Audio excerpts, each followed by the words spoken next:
I'd like to welcome all listeners to the third installment of the line-by-line analysis of James Joyce's Ulysses by County Galway playwright John Ruane. That is me. Just briefly again a little bit about myself. I hail from the village of Monavea, which is approximately 15 miles from Galway City, 6 miles from Athenry, about 4 miles from Abenakmai. I'm married to Ellen, a American girl from New York City. We have 4 children. I'm also a playwright. I've written 11 one-act plays and 2 full-length plays. In total, 4 complete nights of theatre. Each night would be roughly 1 hour 50 minutes to 2 hours. 4 complete nights of theatre. Overall cast for all them would be actually very close to 80 people. I won my plays was staged out in New York in the year 2000. To very favourable reviews from the Village Vice out there, and also the Irish Vice newspaper, and also the Irish Echo newspaper. Basically, since that time, I've been trying to get them staged here in Ireland, but I haven't had any luck yet with that. Close on 16 years. Who knows? I may get lucky soon. That aside, anything else now? Before I start the third installment here of, which is up at page 46. No, on the last installment, listening back to the whole installment, there's some things here that I picked up on that I just like to throw in here right now. One was a riddling sentence. That was in the second installment. A riddling sentence. I think it was used in reference to the Gospels. A riddling sentence. Jesus in the Gospels would be, some of the sentences would be like riddles. I think that's what Joyce is more or less saying. Another line there. You seem to have enjoyed yourself. That's relating to the hangman. That line was thrown in there. I didn't understand it at the time, but it's like the hangman when he's gone out. He picked up his hat, his coat, and then the noose. If any listeners remember that, and then I think the line that followed that was, "You seem to have enjoyed yourself, enjoyed hanging the person." Another thing here I see is rogue words, referring to Adam and Eve at one stage in what we have read. Rogue words. Like, I would say rogue words could be like just grunts, possibly. Another line I see here I've written down, glue him well. That was in reference to the drowning person and the water. And glue him well, it kind of would imply that it's the water underneath, and when the body pops into the water first, it's like glue him well. If the water could talk, that's what I might say. Before he drowns. Unspeeched. Away. People remember that. Another line here is from the this little episode there about Cock Lake and with Stephen de Dallas. Now, Cock Lake, that could be the thing he was holding. It's possible too, Next line. Week wasting hand on mine. But that was mentioned as well. Now, I think Stephen de Dallas was thinking back to when his mother was dying, and that line was just thrown in out of the blue by Joyce. Week wasting hand on mine. Another line here, pointer. Yeah, about the dog. It just a line popped in at one stage there about the pointer dog. That was referring to the pointer dog along the beach. Another thing there, he doesn't see me, Stephen de Dallas was thinking to himself when the person kicked the dog. He doesn't see me, because if he did see me, he probably wouldn't kick the dog. They were just things I wanted to kind of clear up, as I say. So to the start in the third installment. Now, as I said before, this whole recording is, what do they say it in musical terms? They say raw and uncut, is it, or something like that? And this certainly is this, because I'm just using like a €20 headset here to do this. Maybe I could possibly get a better headset. Who knows? I could do a much better recording. It's possible. So anyways, to start this, Mr. Leopold Bloom. This is the section we're up to now, and I've marked here page 46. And as I said before, it would be a good idea if listeners, because at this sitting I'm going to get through 6 pages, 6.25 pages actually, and it would be a good idea if people could mark on the top left or right hand corner, whichever, with a pencil or a pen, the number of the pages, so we'll be kind of on the same wavelength. So I'm at page 46, and people could mark the next 6 pages, 47 right up for 6 pages. So starting back again, Mr. Leopold Bloom ate with relish the inner organs of beasts and fowls. He liked thick giblet soup, nutty gizzards, a stuffed roast heart, liver, slices, fried with crumbs, fried hen cods, rolls. Most of all, he liked grilled mutton kidneys, which gave to his palate a fine tang of faintly scented urine. That is, actually these 6 pages are not that overly difficult, I don't think, But just reading their paragraph, it's pretty simple there to understand what's going on.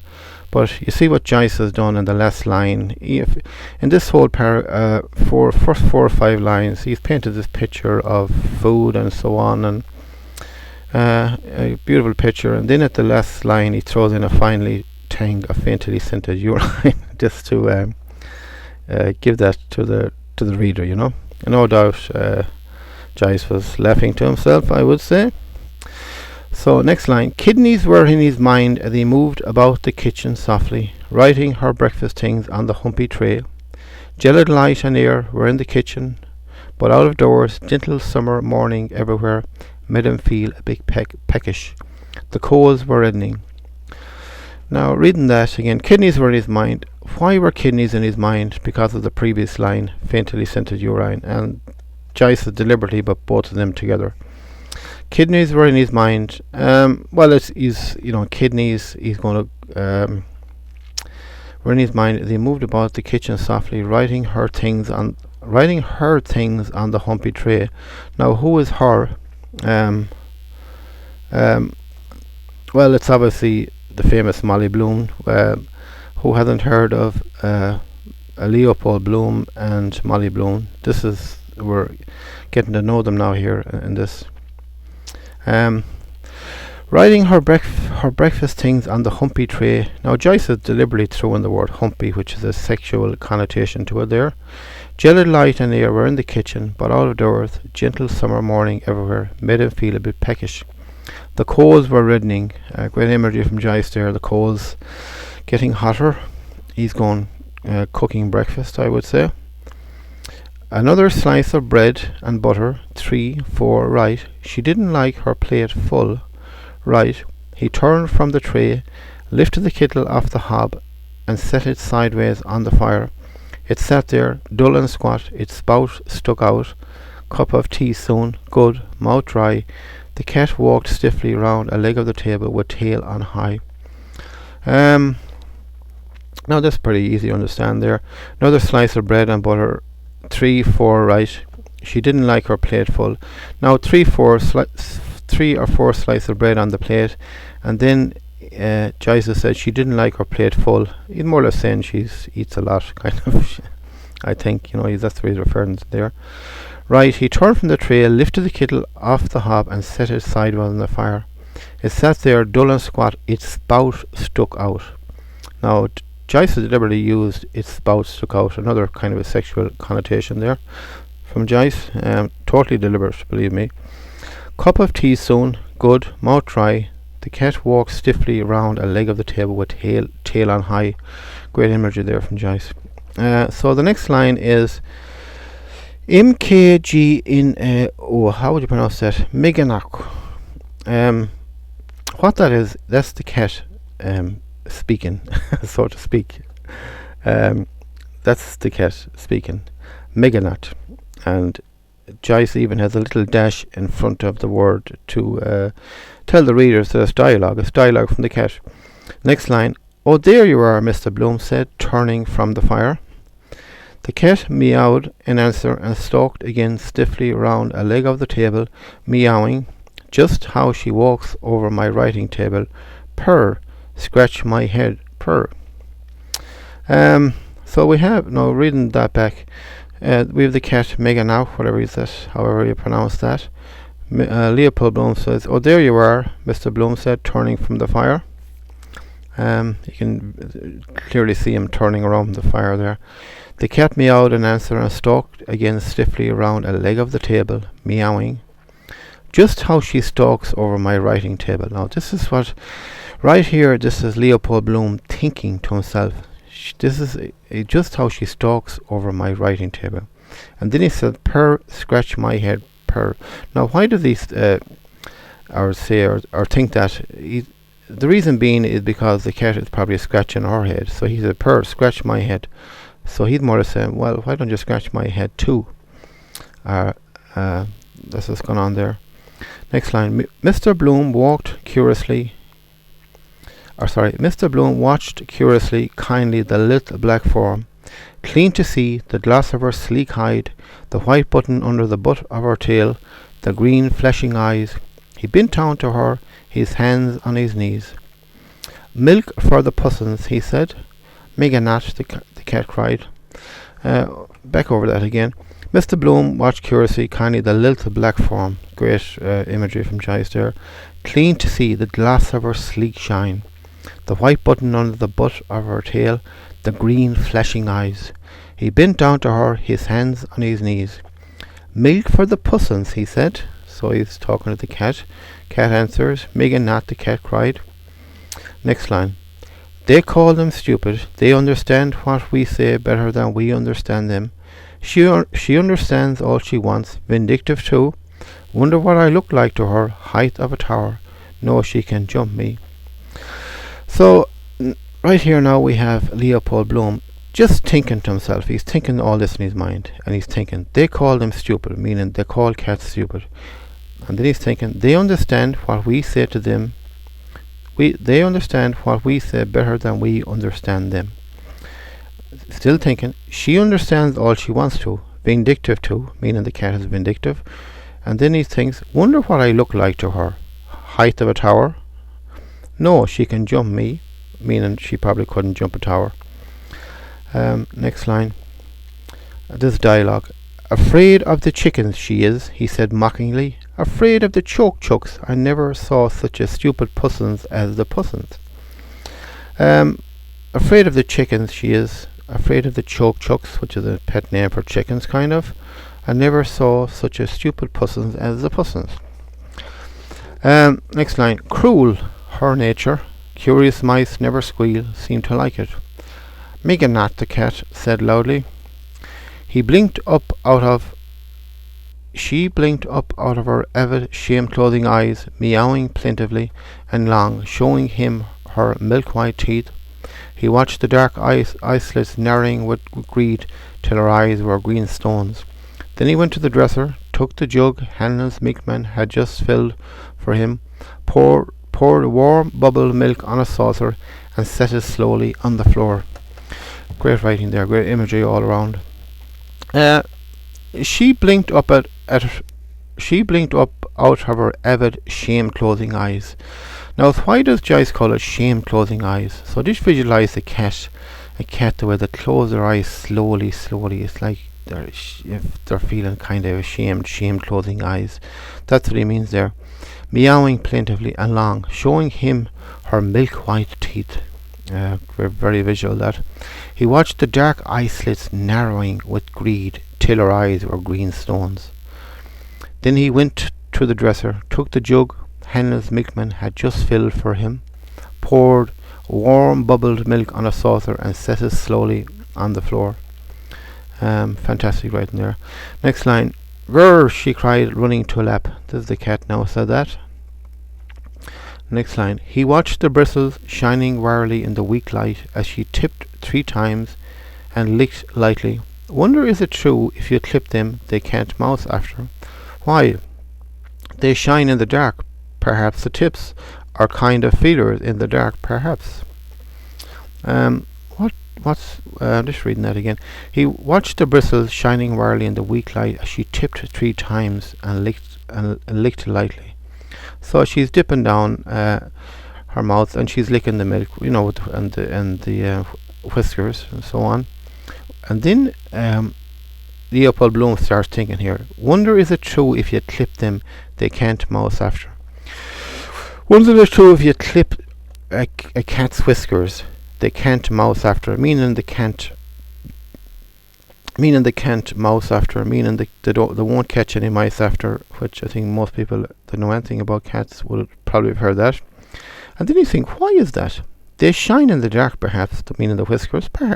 They shine in the dark, perhaps the tips, maybe the tips of the whiskers, are the kind of feelers in the dark, perhaps. Next line. He listened to her licking lap. Ham and eggs, no good eggs with this drought. Want pure fresh water. Thursday not a good day either for a mutton kidney at Buckley's. Fried with butter, a shake of pepper. Better a pork kidney at Lugatch's, whatever, I don't know how to pronounce that. While the kettle is boiling, she lapped slowly, then licking the saucer clean. Why are their tongues so rough? To lap better, all porous holes. Nothing she can eat. He glanced round him. No. So going back over that again, he listened to her licking lap, the cat licking the milk. Ham and eggs, no. Now he starts thinking, ham and eggs. He's more or less thinking here, will I have ham and eggs for breakfast? No, he says. And then he thinks, no good eggs with this drought. He said, you're not going to find good eggs with this drought. There must be a drought in Dublin at this time, lack of water. And then he thinks, want pure fresh water, meaning the hens want pure fresh water, otherwise the eggs will be no good. That's what's going on there. Then he thinks Thursday, which is obviously today, Thursday not a good day either for a mutton kidney at Buckley's. A mutton kidney at Buckley's. Buckley's would be a butcher shop. And then he's thinking fried with butter, a shake of pepper.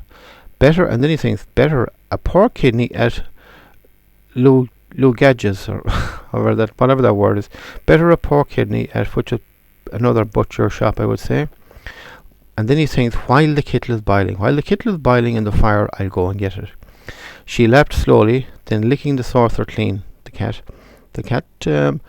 Why? And then he thinks, why are their tongues so rough? To lap better, all porous holes. And then he thinks, nothing she can eat. Now he's thinking, is there anything around that she can eat while he's gone to the butcher shop? Is there anything she can pull down from shelves, or has he any food lying around? So he thinks nothing she can eat, otherwise he'll have to put it away. He glanced round. No.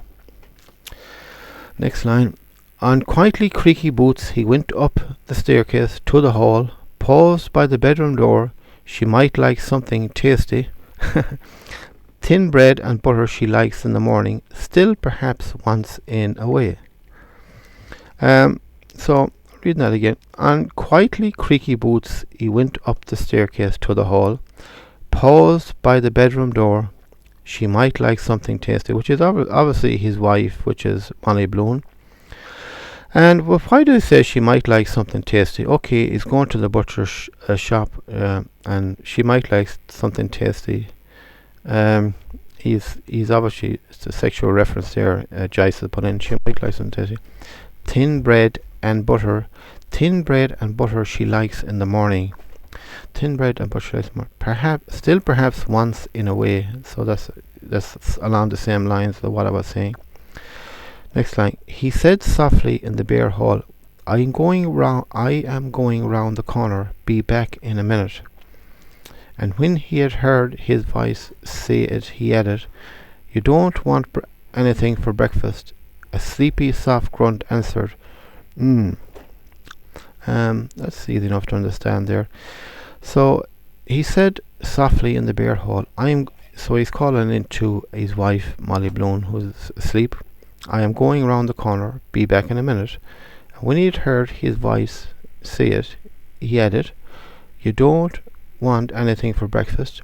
A sleepy, soft grunt answered, "Mm." That's his wife in the bed. Next line. No, she did not want anything. He heard then a warm, heavy sigh, softly, as she turned over, and the loose brass quoits of the bedstead jingled. "Must get those settled, really. Pity, all the way from Gibraltar. Forgotten any little Spanish she knew. Wonder what her father gave for it. Old style. Yes, of course. Bought it at a governor's auction. Got a short knock. Hard as nails at a bargain. Old Tweedy. Yes, sir. At Plava that was. I rose from the ranks, sir, and I'm proud of it. Still he had brains enough to make that corner in stamps. Now that was fair seeing." Just going over that again.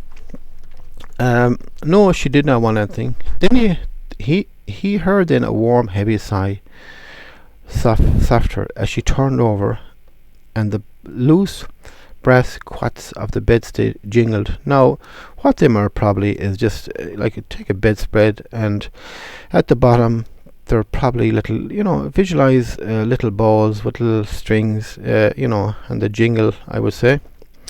And then he thinks, must get those settled, because the reason he says must get them settled, because they're probably in a nine and no end for a long time, and he's always thinking, I must get them settled, maybe tie them together, though they won't jingle so much.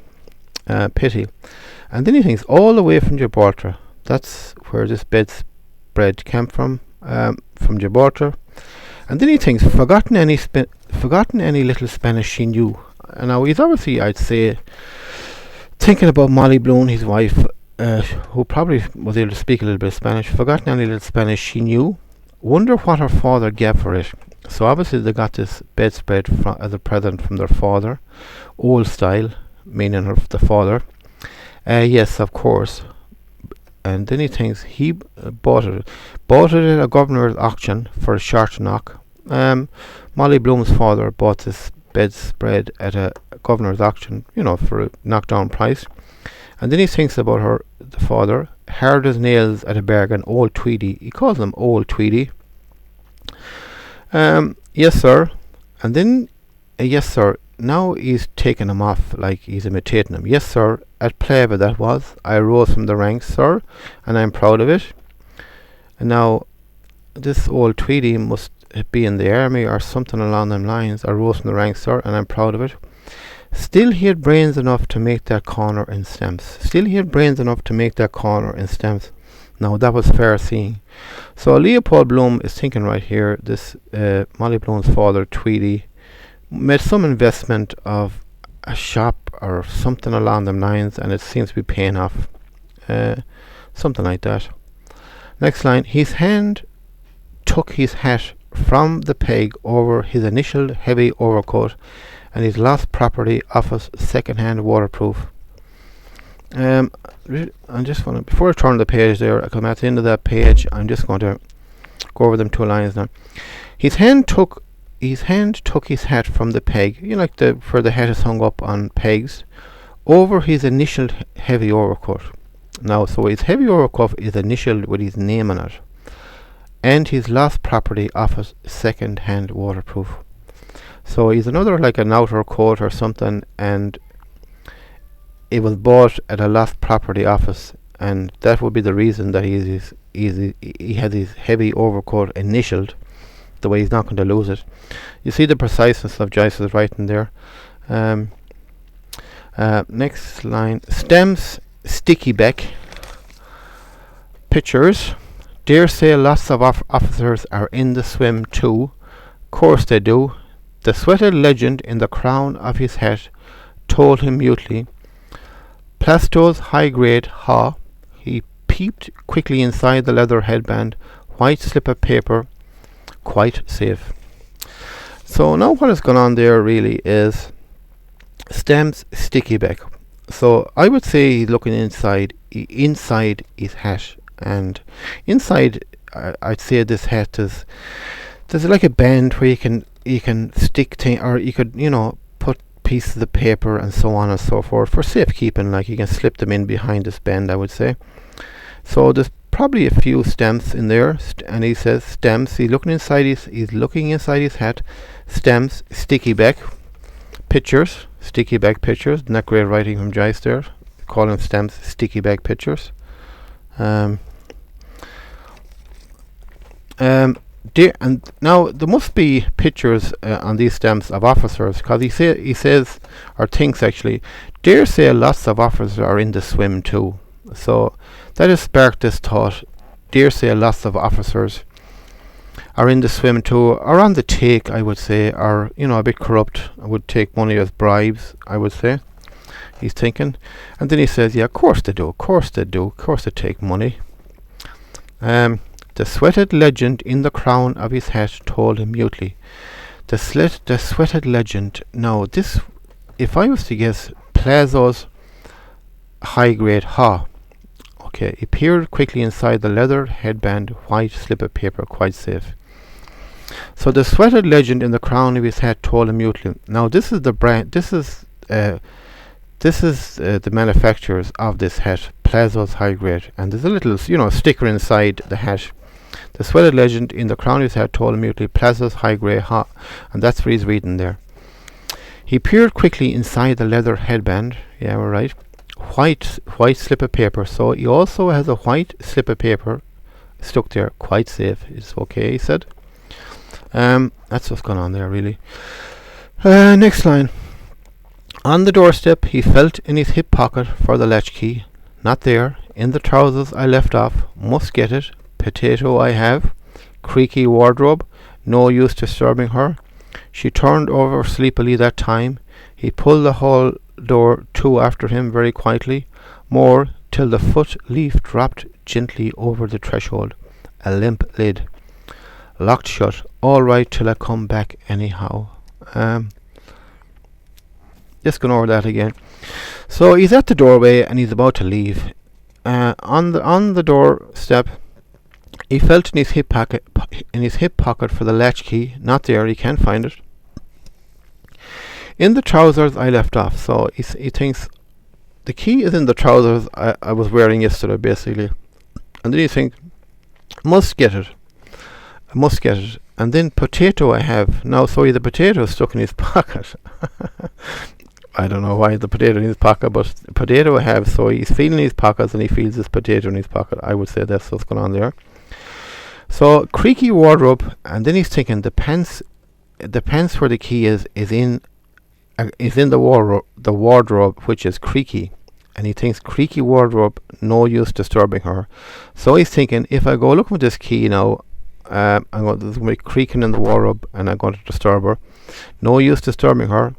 She turned over sleepily that time. So Molly Bloom is turned over in the bed. He pulled the hall door to after him very quietly. Visualize that. He doesn't want to waken her. He pulled it up a bit more till the foot leaf dropped gently over the threshold, a limp lid. Now at the bottom of this door, there's a little foot leaf, whatever a foot leaf is. It's probably like in the bottom of a door. Do you ever see in the bottom of a door a little thing that would probably stop the wind going in and stuff? It might be it could be like little bristles or something along them lines. It could be plastic, thick plastic, but till the foot leaf dropped gently over the threshold. So it dropped gently over the threshold like a limp lid. It's like it. Great writing there from Joyce. Locked shut. All right till I come back anyhow. Okay, next line. He crossed to the bright side, avoiding the loose cellar flap of number 75. The sun was nearing the steeple of George's Church. Be a warm day, I fancy, especially in these black clothes. Feel it more. Black conducts, refracts, is it, the heat. But I couldn't go in that light suit, make a picnic out of it. His eyelids sank quietly, is it? Quietly? Yeah, quietly often as he walked in happy warmth.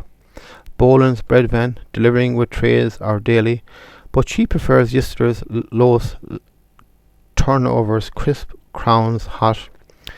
Makes you feel young. I'll just stop there and go back over that again. Now this is very important here. He crossed to the bright side. He crossed to the bright side. He crossed to the bright side of what? The bright side of the road. He crossed to the bright side of the road. He crossed to the bright side. Now, I'm not really a betting man as such, but I wager €50 or €100 with Van Morrison, the singer, Van the man, that it looks to me that the idea for that, the name of that song, could have come from reading this line. He crossed to the bright side. He crossed to the bright side of the road.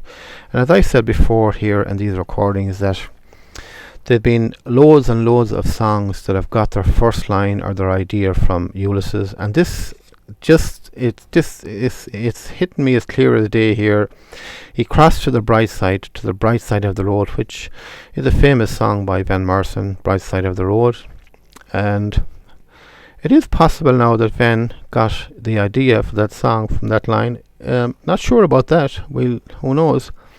And kind of the reason I say that, because earlier on we read in the book another famous song by Van Morrison was Sweet Thing, beautiful song about a girl, Sweet Thing. And as we already read in this book so far, Joyce said one of his lines was sweet thing or something.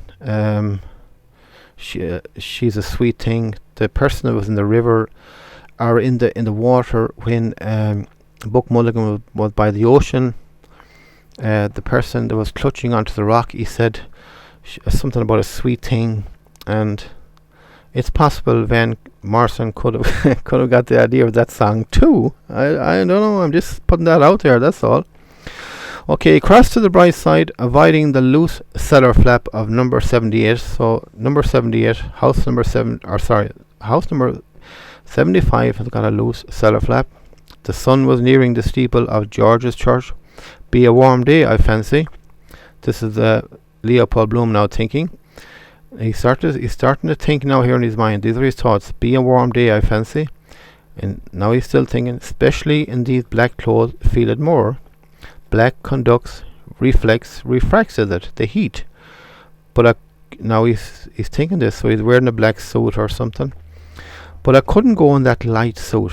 Now he's thinking here, I couldn't go in that light suit. So he has another suit which is lighter, probably grey or something, and he's thinking, but I couldn't go in that light suit.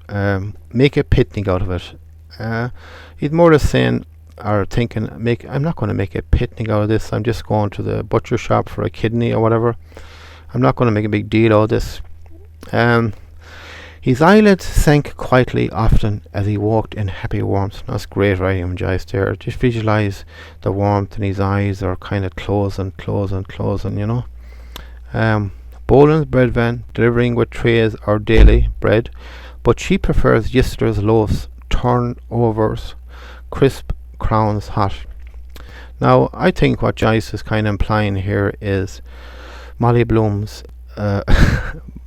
she prefers yesterday's leftovers. I think he's more or less implying that she's older. That's what Joyce, I think, is saying here.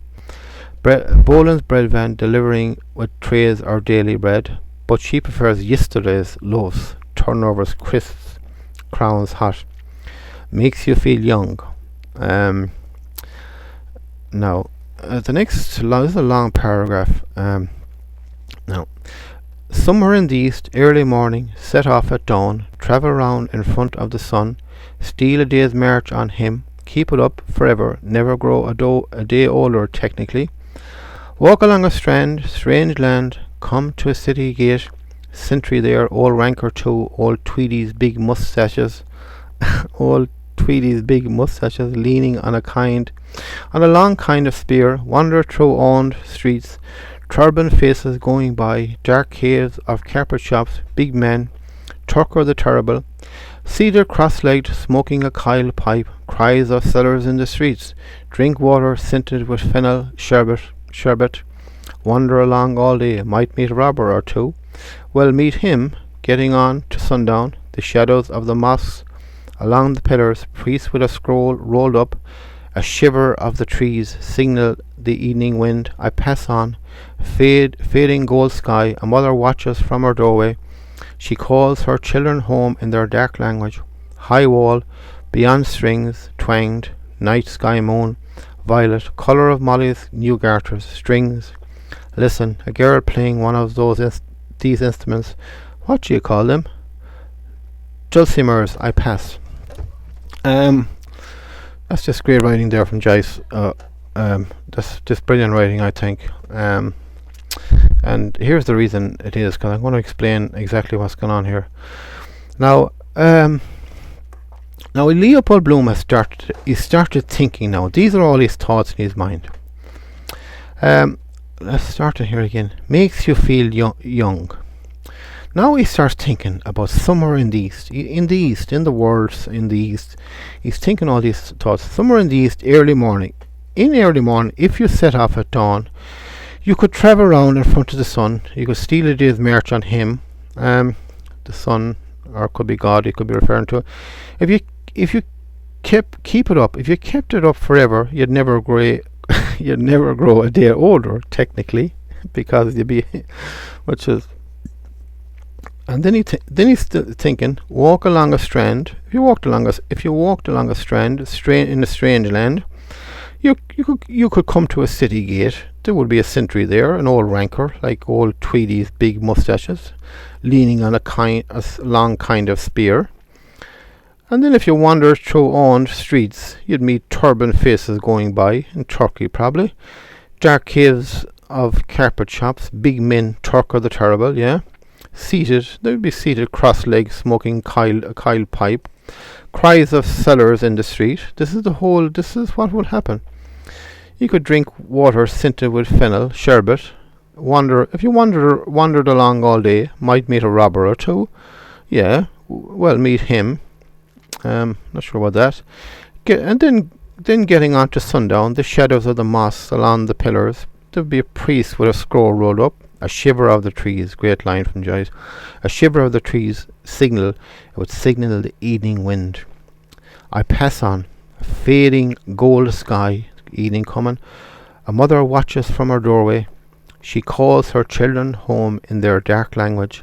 High wall, beyond strings twanged, music inside the walls. Guitar, whatever. Night sky moon, violet, colour of Molly's new garters. Strings, listen, a girl playing one of those instruments. What do you call them? Dulcimers. I pass.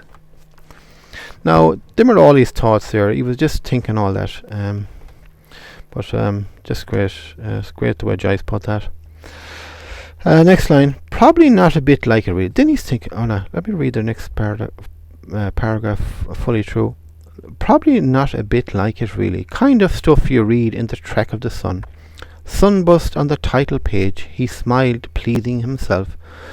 What Arthur Griffith said about the headpiece over the Freeman leader. Home rule sun rising up in the northwest from the laneway behind the Bank of Ireland. He prolonged his pleased smile.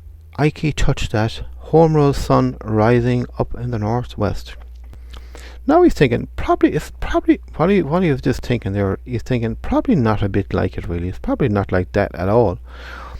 And then he thinks, kind of stuff you read in the track of the sun.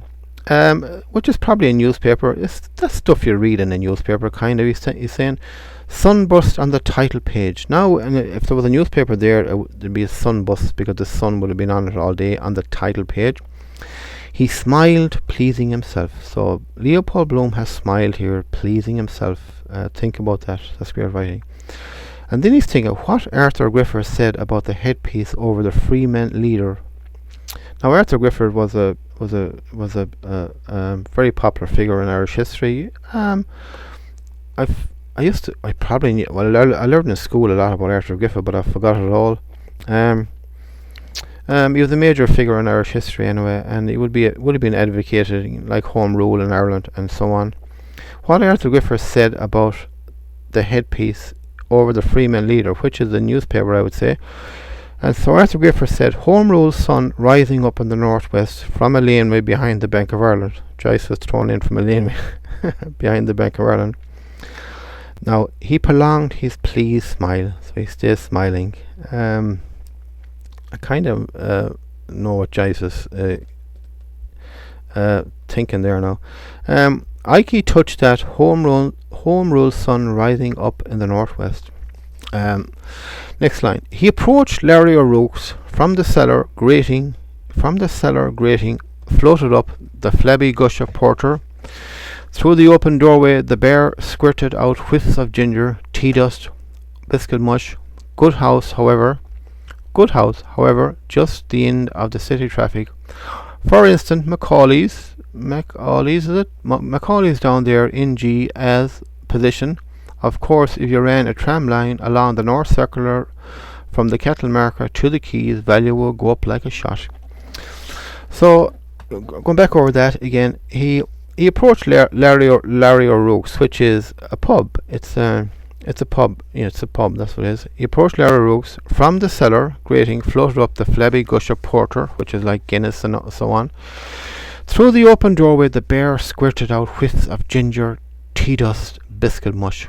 So maybe in this pub they sell, ginger, tea as well, biscuit mush, or through the open doorway. There could be a doorway beside it too. Whichever. It doesn't really matter. And then he thinks, what I would say, possibly in the pub, in the front of a lot of them pubs, they would sell a lot of grocery stuff as well. So then he thinks, good house. It's a good house. It's a good pub. However, just at the end of city traffic. So it's at the end of city traffic, this Larry O'Rourke's. It's in a good position, basically. And then he thinks, for instance, Macaulay's down there, which is another pub further down the street, probably, in G. In G means no good. For instance, Macaulay's down there in G is no good as position. It's in a bad position. And then he thinks, of course, if you ran a tram line along the North Circular from the Kettle Market to the Quays, value would go up like a shot.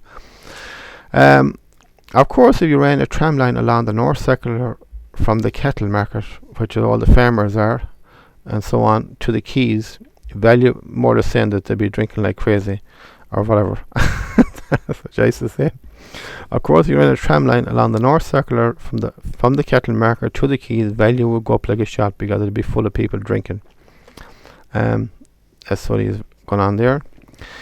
Next line. Bald head over the blind, cute old codger. No use canvassing him for an ad. Still he knows his own business best. There he is, sure enough, my beau Larry, leaning against the sugar bin in his shirt sleeves, watching the aproned curate swab up with mop and bucket. Simon Dedelis takes him off to a tea with his eyes screwed up. Do you know what I'm going to tell you? What's that, Mr. O'Rourke? Do you know what? The Russians, they'd only be an 8 o'clock breakfast for the Japanese. So now Leopold Bloom is he's still on the street, bald head over the blind. So through a window he sees a bald head. Bald head over the blind. Just think about a small light curtain inside a window. It's that's what this blind is, kind of bald over the blind. So there's a bald head looking out through a window over the blind. Bald head over the blind. Cute old codger. Leopold Bloom was thinking he's a cute old codger. Could be the owner of the pub, or it could be somebody else. And then he's thinking, no use canvassing him for an ad. So now we've kind of been told here that Leopold Bloom sells ads. No use canvassing him for an ad. He sells ads possibly for a newspaper. And then he thinks, still he knows his own business well. Yes, so this cute old codger, it could be something I do at the pub. Still he knows his own business best. There he is, sure enough, my beau Larry. Now, further ahead, he sees a person called Larry. There he is, sure enough, my beau Larry, another person called Larry, who's leaning against the sugar bin in his shirt sleeves, watching the aproned curate, which is the owner of the pub, swab up with mop and bucket, probably mopping the outside of the pub or something. And then he thinks Simon the Dallas. We know all about Simon the Dallas so far in this book. So obviously Simon the Dallas and Leopold Bloom know each other. Simon the Dallas, now this is Leopold Bloom thinking, Simon the Dallas takes him off to a tea. Takes off with his eyes screwed up. He imitates him to a tea. This Larry person, Simon the Dallas can take him off, imitate him to a tea with his eyes screwed up. And then this is what Larry would say. Do you know what I'm going to tell you? What's that, Mr. Larry Rook? What's that, Mr. Rook? Do you know what? The Russians, there'd only be an 8 o'clock breakfast for the Japanese. That's what this Larry Rook would say, meaning the Japanese are much stronger than the Russians, probably in military power at that time. Next line. Stop and say a word about the funeral, perhaps. Say a thing about poor Dignam, Mr. Rook. Turning into Dorset Street, he said freshly in greeting through the doorway. Now he's thinking, stop and say a word about the funeral, perhaps. Well, let's stop and talk to him and say something about a funeral. So there's a funeral on today, it seems. Say a thing about poor Dignam. So a person called Dignam has died. Stop and say a word about the funeral, perhaps. Say a thing about poor Dignam, Mr. Rook. This is what he's thinking. Turning into Dorset Street, he said freshly in greeting through the doorway. Good day, Mr. O'Rourke. Mr. O'Rourke, good day to you. Lovely weather, sir. 'Tis all that. Now, so he stopped to talk to this Mr. O'Rourke, and he says, good day, Mr. O'Rourke. Mr. O'Rourke said, good day to you. Lovely weather, sir. Leopold Bloom says, 'tis all that, Mr. O'Rourke says. Now, next line. Where do they get the money? Coming up red-headed curates from the county Leitrim, rinsing empties and old men in the cellar. Then lo and behold, the blossom out of Adam Findlaters or Dan Talons. They think of the competition. General thirst. Good puzzle would be to cross Dublin without passing a pub. Save it they can't. Of the drunks, perhaps. Put down 3 and carry 5. What is that? A bob here and there, dribs and drabs. On the wholesale orders, perhaps. Doing a double shuffle with the town travellers. Square it with the boss and we'll split the job. See. So right here now, Leopold Bloom started thinking. And he started thinking, where do they get the money? He's thinking about bar owners in general. Where do they get the money? And then he's thinking, they coming up here as red-headed curers from the county Leitrim. Coming up here, these country people, more or less, from the county Leitrim, they start off rinsing empties and old man in the cellar. Rinsing empties, like rinsing empty glasses, doing, they start off working in pubs, doing the menial work, not getting paid much. Rinsing empties and old men in the cellar, probably in the cellar, I'm not sure about old men in the cellar there, but just they come up here and just doing menial work. Then lo and behold, a year or a couple of years later, they blossom out as Adam Findlaters or Dan Talent. Then lo and behold, a few years later, they open their own pubs. They think of the competition, general thirst. Good puzzle. Now he's thinking, good puzzle would be to cross Dublin without passing a pub. And then he's thinking, save it, they can't. There's no way they could save that money to open a pub. Save it, they can't. And then he's thinking, he's thinking here, they must be swindling the money or somehow to get the money to open these pubs. Save it, they can't. There's no way they could save it with the money they'd be getting in these menial jobs. Save it, they can't. Off the drunks, perhaps. They swindled off the drunks, overcharged them probably. Put down 3 and carry 5, probably give them the wrong change and so on and so forth. What is that? A bob here and there. They're swindling bobs, money here and there, dribs and drabs. And then he's thinking, on the wholesale orders perhaps. Maybe on the wholesale orders they swindle a good bit of money, like. Doing a double shuffle with the town travellers. Get next to, kegs of drink and so on. Square it with the boss and we split the job, see. So they're probably swindling off ordering the drink off the wholesaler as well. And that's how they're able to open these pubs, That's what's going on there. Next line. How much would that tot up to off the porter in the mouth? of the pints you would drink. Say 10 barrels of stuff. Say he got 10% off or more, 10, 15. He passed St. Joseph's National School. Brats clamour, windows open, fresh air helps memory, or alert. A, B, C, D, E, F, K, L, all these words here. W. Boys are they? Yes. Inish Turk, Inish Hark, Inish Buffin at their geography, mine, sleeve bloom. Now, go back again. How much would that tot up to off the porter in the mouth? He's basically still thinking about these people swindling the money and so on. And say if they got 10 barrels of stuff, say he got 10% off or more, maybe 15% off. And now that right here now them thoughts stop, and Joyce comes in here, the writer. He passed St. Joseph's National School, meaning Leopold Bloom passed St. Joseph's National School. Brats clamour, kids inside. Windows open, the windows are open. And then Leopold Bloom starts thinking here. Fresh air helps memory. Or a lilt. Or it's possible, I'm not sure, as Leopold Bloom started thinking, yes, fresh air helps memory. The windows are open, it lets in, it's the air coming inside. Or a lilt. That could refer to like song or something. Now, but these next 4 or 5 words are very important, and it just shows you the exactness of Joyce's writing and the preciseness.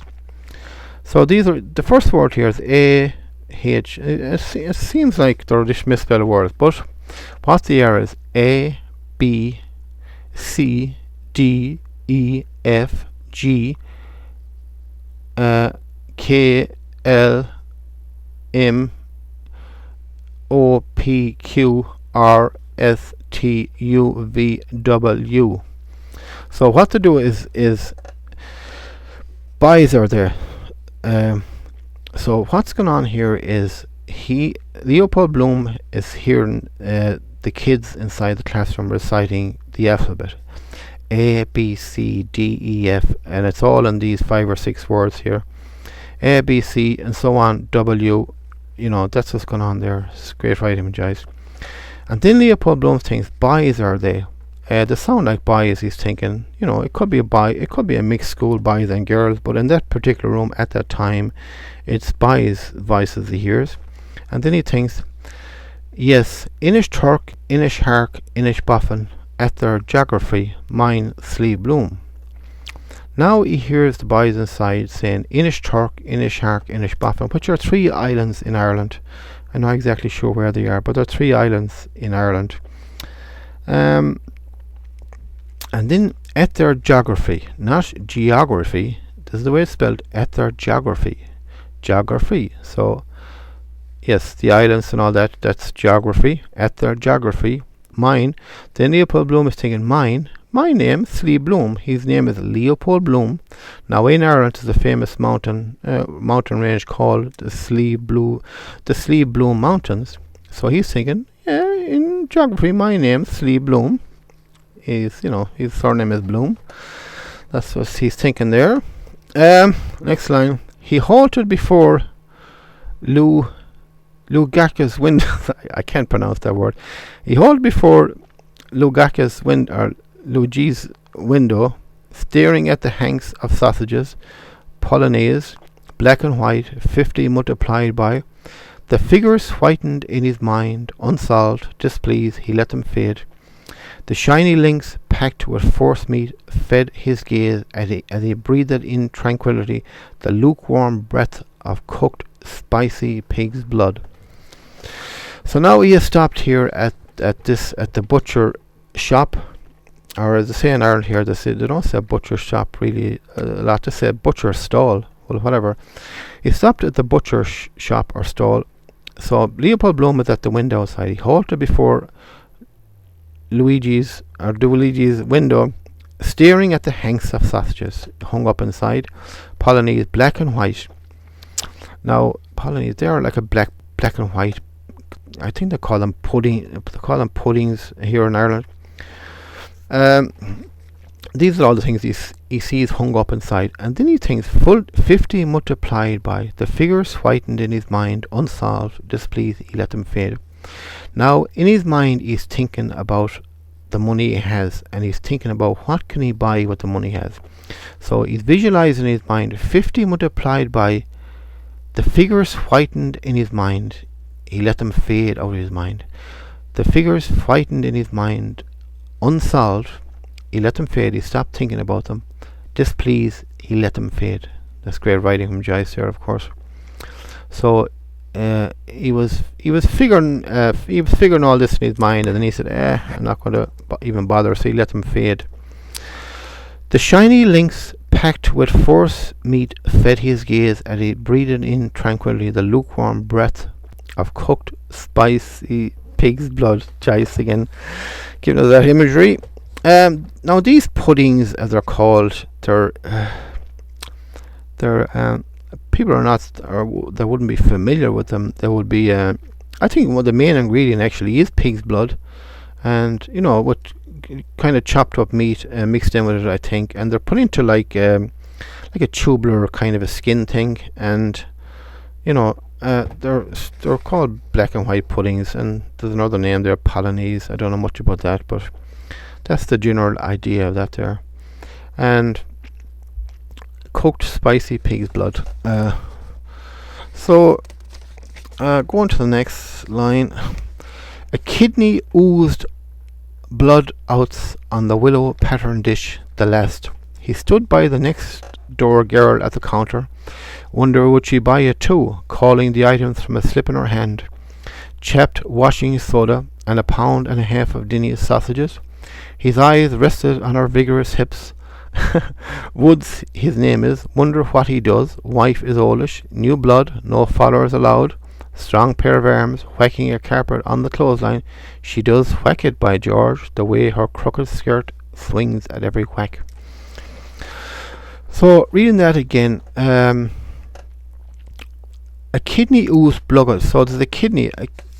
So he's went to buy this kidney, which is, it could be a kidney from an animal, a farm animal, or it could be a kidney from chicken or a turkey or something along them lines, and he eats these kind of kidneys. So there's a kidney oozed blood outs on the willow pattern dish. Willow pattern dish. Now you would see these willow pattern dishes in butcher shops. It's the last one that's left there. He stood by the next door girl at the counter. So the person beside him at the counter lives next door to him.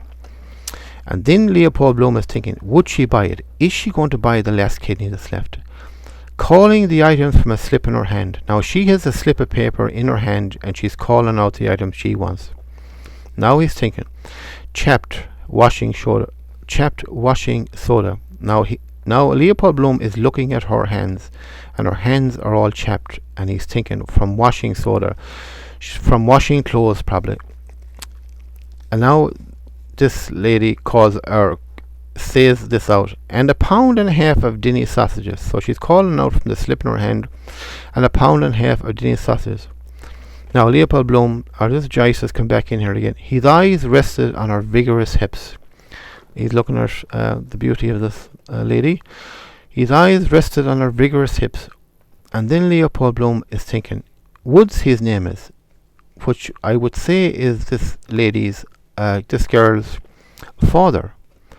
Woods. So Leopold was thinking, Woods, his name is. Her father is called Woods. Wonder what he does. What does her father do for a living? And then he thinks, wife is oldish. His wife is oldish. New blood, which is the daughter. No followers allowed. No followers allowed. Strong pair. He's thinking about. Yeah, she's got a strong pair of arms. Whacking a carpet on the clothesline. So maybe he could have seen her whacking a carpet on the clothesline, or he could just be visualizing this, not sure. Whacking a carpet on the clothesline with a strong pair of arms. She does whack it, by George, the way her crooked skirt swings at every whack. If you visualize that there now, what Joyce is implying, it should come to mind as well. Now, next line. The ferret-eyed pork butcher folded the sausages he had snipped off with blotchy fingers, sausage pink. Sound meat there like a stall-fed heifer. He took up a page from the pile of cut sheets. I just want to go over the 3 lines now before I move on to the next paragraph there. The ferret-eyed pork butcher. So the pork butcher has got ferret eyes. Ferret eyes. He looks kind of like a sneaky rat, it seems. The ferret eyes. The ferret-eyed pork butcher folded the sausages he had snipped off. He snipped off, probably with his scissors or something, because they would come like in a kind of a string with blotchy fingers, because the blood in the butcher's stall, sausage pink. Then sound meat there like a stall-fed heifer. Now this butcher is probably a heavy-set gentleman, and he is this must be Leopold Bloom thinking, sound meat there like a stall-fed heifer. He's a big fat kind of a person. Oh, he's a big fat, so on. Sound meat there like a stall-fed. That the butcher himself is like a stall-fed heifer. Basically, that's what's going on there. Now, he took up a page from the pile of cut sheets. The model farm at Kinnereth on the lake shores of Tiberias can become ideal winter sanatorium. Moses Montefiore, I thought he was. Farmhouse, wall round, blurred cattle cropping. He held the page from him, interesting, read it nearer. The blurred cropping cattle, the page rustling. A young white heifer. Those mornings in the cattle market, the beasts lowing in their pens, branded sheep, flop and fall of dung, the breeders in hobnail boots trudging through the litter, slapping a pam on a ripe meated hindquarters. There's a prime one, unpeeled switches in their hands. He held the page aslant patiently, bending his senses and his will, his soft subject gaze at rest, the crooked skirt swinging whack by whack by whack. Now, reading over that again, the ferret-eyed pork butcher, we read that. Now, on the counter of this butcher shop here, there's a pile of. He took up a page. This is Leopold Bloom took up a page from a pile of cut sheets. There's a pile of cut sheets of paper left probably on the counter here in this butcher shop, which the butcher would use to wrap the meat with, I would say. So Leopold Bloom has picked up one of these pages. He took up a page from a pile of cut sheets, and now he's reading this page of newspaper. And this is what he sees. The model farm at Kinnereth on the lake shore of Tiberias, whatever, can become ideal winter sanatorium. Now, this is what he's reading in his mind here, and this is all coming from the newspaper, and he's reading bits and pieces from this newspaper. The model farm at Kinnereth on the lake shore of Tiberias can become ideal winter sanatorium. Moses Montefiore, I thought he was. Farmhouse, wall round it. Now he's probably looking at a picture on this newspaper. Farmhouse, wall round it. Blurred cattle cropping. Now, let's go right here, Joyce. Blurred cattle cropping. Now, the reason why are the blurred cattle? They're blurred probably because maybe this newspaper was left at the window and the sun hit it, and the picture ended up being blurry, or maybe the picture wasn't that well taken and they're blurred. Blurred cattle cropping, eating. He held the page from him. Now he's holding the page and he held it out further from him. He held the page from him. Interesting. Read it nearer. The blurred cropping cattle, the page rustling. A young white heifer. So he could see a picture here of a young white heifer, but I think he's thinking about the girl beside him. She's like a young white heifer, possible. And then he's thinking, those mornings in the cattle market, the beasts lowering in their pens, branded sheep, flop and fall of dung, the breeders in hobnail boots, trudging to the litter. Now, I think he's just thinking about this in a mart, or where they sell bullocks and so on and so forth, cattle. Those mornings in the cattle market, the beasts lowering in their pens, branded sheep, flop and fall of dung, which the whole picture is painted here really. The breeders in hobnail boots, the people that be buying all these cattle, trudging to the litter. And then there was slap a pam on the ripe meated hindquarters. They would slap a cattle, a bullock on his hindquarters, and they would say, there's a prime one, unpeeled switches in their hands. Now, unpeeled switches in their hands would be something like visualize like a whip a jockey would hold, but bigger than that. An unpeeled switch would be like a thin branch of a tree, like they would use for like herding, moving the cattle on. Unpeeled switches, unpeeled, the skin is still on the little branches, they use unpeeled switches in their hands. He held the page aslant patiently, bending his senses and his will, his soft subject gaze at rest, the crooked skirt swinging whack by whack by whack. So now he's thinking about the lady next to him. Next line. The pork butcher snapped 2 sheets from the pile, wrapping up her prime sausages, and made a red grimace. "Now, my miss," he said. So the pork butcher, snapped 2 sheets from the pile of sheets of newspaper and wrapped up her prime sausages. You don't have to be a rocket scientist to figure out what Joyce is insinuating there. The pork butcher snapped 2 sheets from the pile, wrapped up her prime sausages, and made a red grimace. "Now, my miss," he said. Next line. She tendered a coin, smiling boldly, holding her thick wrist out. "Thank you, my miss, and 1 shilling 3 pence change for you, please." So she tendered a coin. She gave him a coin, smiling boldly, holding her thick wrist out. Joyce has put in this here about she's a big thick wrist. More than saying she's a, big kind of a woman, I would say. And the butcher says, "Thank you, my miss, and 1 shilling 3 pence change for you, please." If the butcher has said that. Next line. Mr. Bloom pointed quickly to catch up and walk behind her if she went slowly, moving behind her moving hams. Pleasant to see first thing in the morning. Hurry up, damn it, make hay while the sun shines. She stood outside the shop in sunlight and sauntered lazily to the right. He sighed down his nose. They never understand. So the chapped hands, crushed toenail too, brown sculptor in tatters, defending her both ways. The sting of disregard glowed to weak pleasure within his breast. For another, a constable off duty cuddled her in Eccles Lane. They liked him sizable, prime sausages. "Oh, please, Mr. Policeman, I'm lost in the wood." Just 1 second, please. So just going back over that again. "Thank you, my miss, and 1 shilling 3 pence change for you, please." Mr. Bloom pointed quickly. So he pointed quickly to the kidney he wants to buy. To catch up and walk behind her if she went slowly. So now he's thinking, I must catch up, catch up and walk behind her. Walk behind this lady. He wants to get out of this, he wants to get this kidney quick, and the way he can follow this beautiful lady. Mr. Bloom pointed quickly to catch up and walk behind her if she went slowly. If she's walking slowly, behind her moving hams. So he'd be admiring her beauty from behind, more or less. Hams. Joyce has used the word hams here. The butcher stall as well, you see.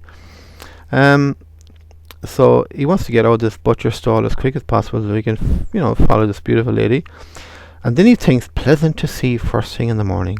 And then he's, hurry up, damn it. He's thinking this to the butcher, will you hurry up and give me that kidney. Hurry up, damn it. Make hay while the sun shines. I must make hay while the sun shines. And she stood outside the shop in sunlight and sauntered lazily to the right. There's the lady.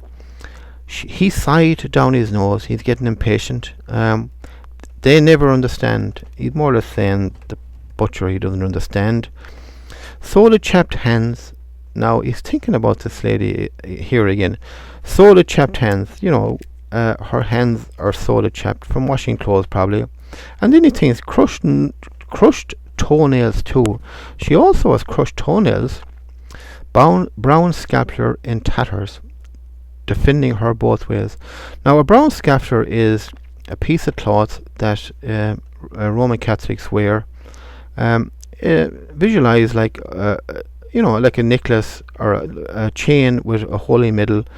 It's more or less the same thing, but it's made of brown cloth, and this lady was wearing one of these. It's called a brown scapular, but it's just made of cloth, and she was wearing one of these, and it goes down the front, but it also goes over your back. So it's like wearing a middle in the front and a middle in the back, kind of. So he's thinking brown scatter and tatters. It's Warden, defending her both ways, because it's in the front and it's also it goes down her back.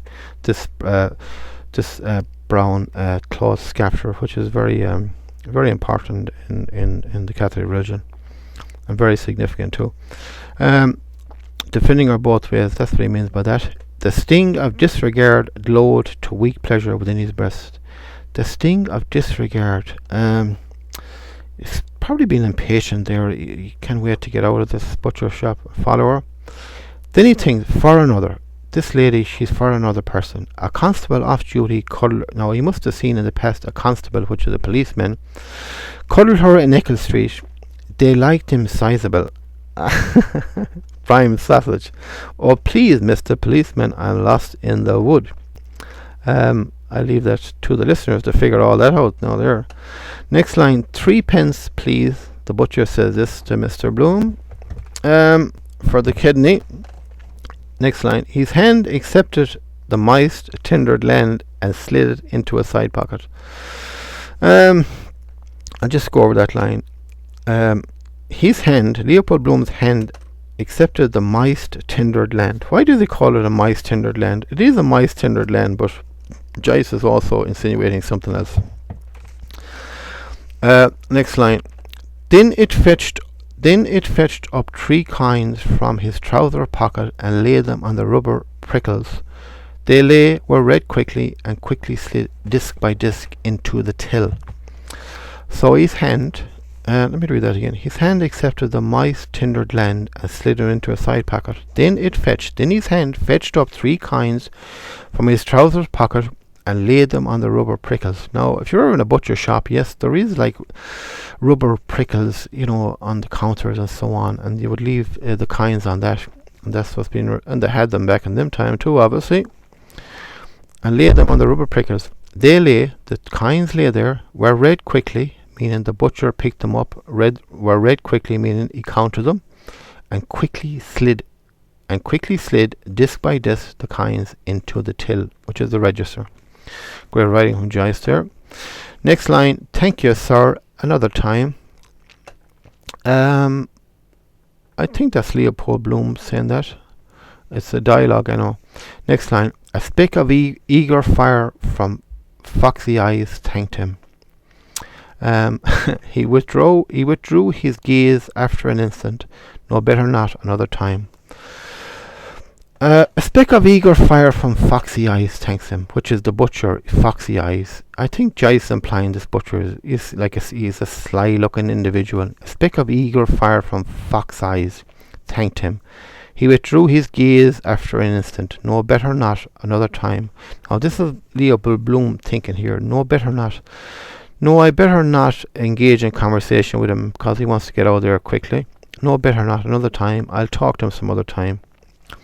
Good morning, he said, moving away. What should be Leopold Bloom? Probably said good morning, he said, moving away. Next line, good morning, sir. That's the butcher replying. Next line, no sign, gone, what matter? So now Leopold Bloom is outside the butcher shop.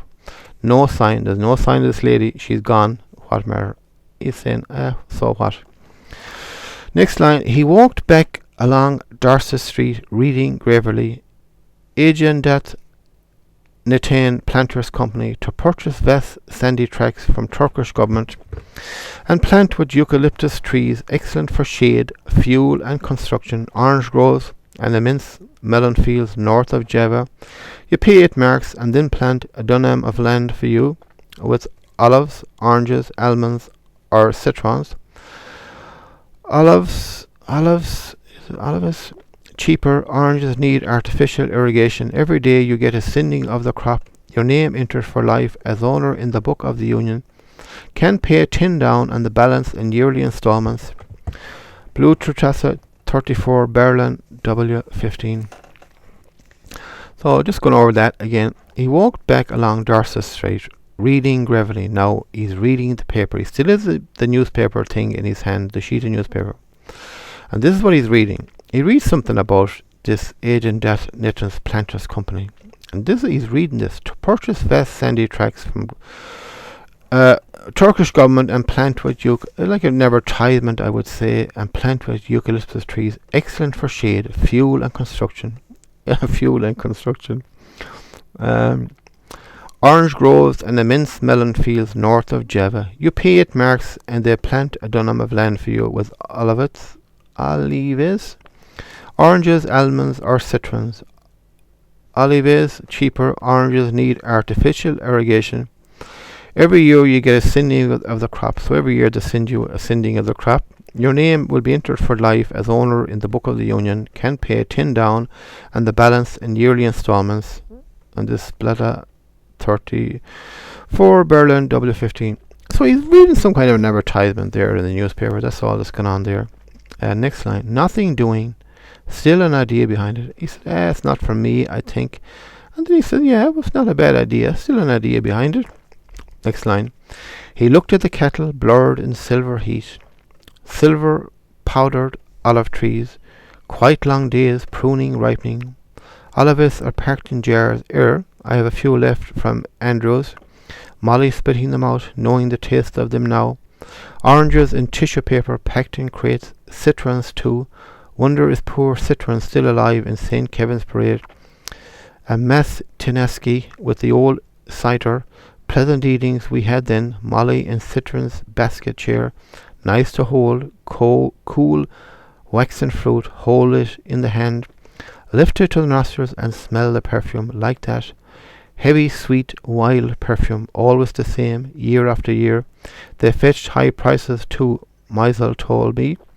Arbutus Place, Pleasant Street, pleasant old times, must be without a flaw, he said.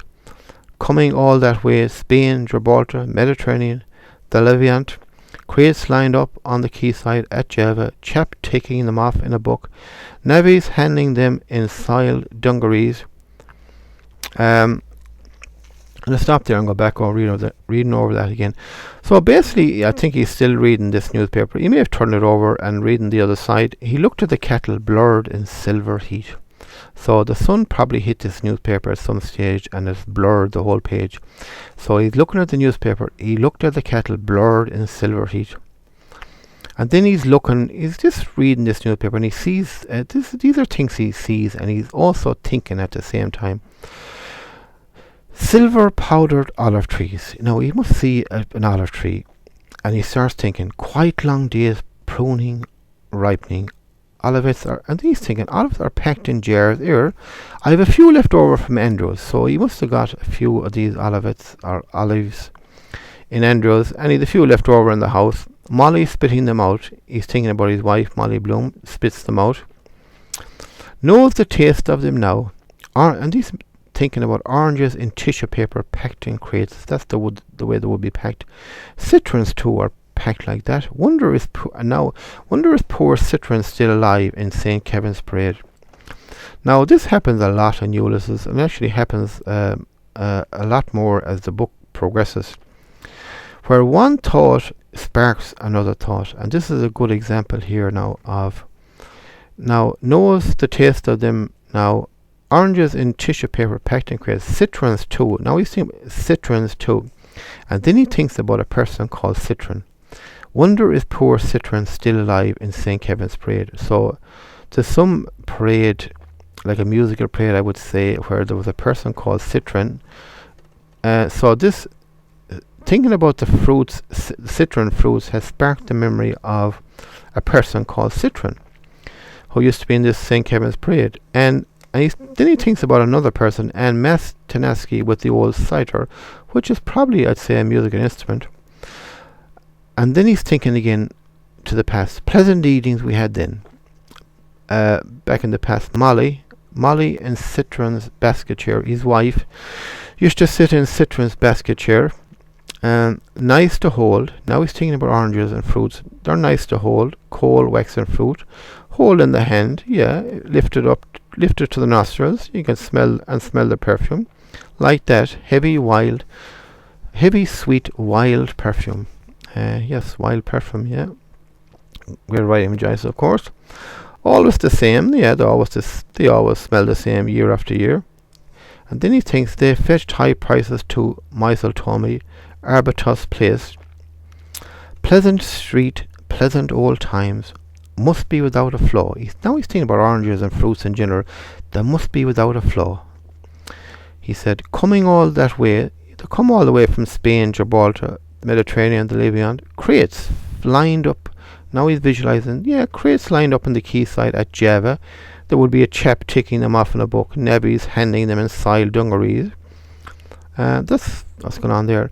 And then he comes out of all his thinking thoughts here, and he says, there's what you may call him out of.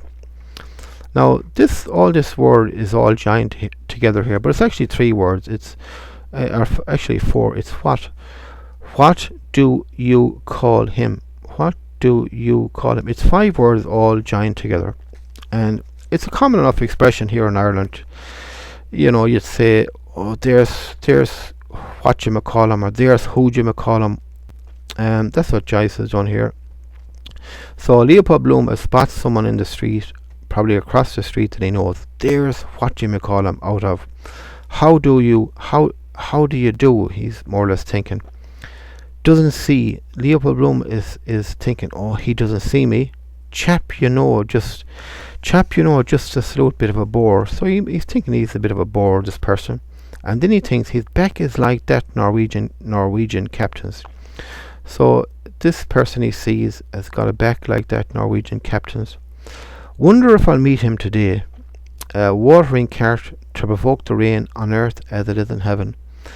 So this person must he's wondering will he meet him today, and he must be wheeling a watering cart to provoke the rain. Joyce is writing here. He provoked the rain, the watering cart. On earth as it is in heaven. He's just thinking that. A cloud began to cover the sun, holy, slowly, holy, grey for. So in the sky, as a cloud began to cover the sun, holy and slowly and holy, grey fair. So that's happening overhead. No, not like that. A barren land, grey fair. Now he started to think about something else. Let me read here.